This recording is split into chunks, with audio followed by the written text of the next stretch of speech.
నా పేరు కాలగెట్టి శ్రీరాములు, లింగాల గ్రామం, కోయలగుండ్ల మండలం, నంద్యాల జిల్లా. అదే మీరు మామూలుగా పోయిన సంవత్సరం ఎన్ని ఎకరాలు వేసారండి? 3 ఎకరాలు వేసాం. మిరప. అప్పుడు బాగుందా? అప్పుడేం పెద్దగా తేడా ఏం లేదు సార్, నష్టం వచ్చింది. ఈ సంవత్సరం అదే చేరులో 3 ఎకరాలు వేసాను.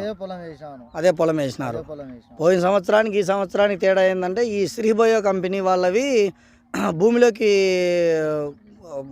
ఏం పెట్టారు?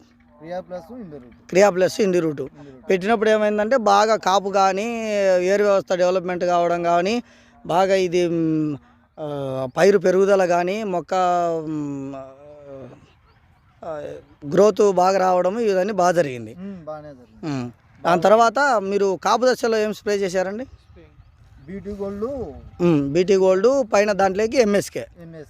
బీటీ గోల్డ్ ఎంఎస్కే వేసినప్పుడు ఏంటంటే కొద్దిగా బాగా పూత రావడము, కాయ ఆవటం రావడము, పిందె నుంచి కాయగా కన్వర్ట్ కావడం ఈ విధంగా జరిగింది. కాయ బాగా దాడు అవటము, కలర్ కూడా బాగా రెడ్ కలర్ బాగా వచ్చింది.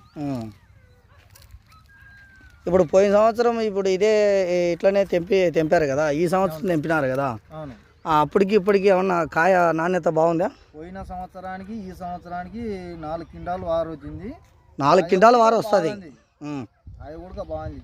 పోయినసారి కాయ ఇంత పొడుగు కానీ అవటం కానీ లేదు. ఈ క్రియా ప్లస్ ఇండి రూటు ప్రతి రైతులు భూమిలో వేసుకోవచ్చు, ఎవరైనా వేసుకోవచ్చు, ఇబ్బంది లేదు. మీ ద్వారా ఎవరైనా వేసినారా? నా ద్వారా ఇంకొక అతనికి వేయించింది సార్.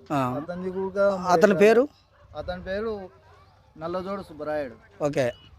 అతను ఎన్ని ఎకరాలు వేసాడు? 3 ఎకరాలు. ఓకే. మీ ద్వారా ఇంకొక 4 రైతులకు చెప్పినారు, అయితే మీరు ఈ సంవత్సరం వేయించారు. ఓకే ఓకే అండి. వేరే అతనికి కూడా చెప్పినాను, కాకపోతే అతను టయానికి వేయలేకపోయినాడు. ఓకే.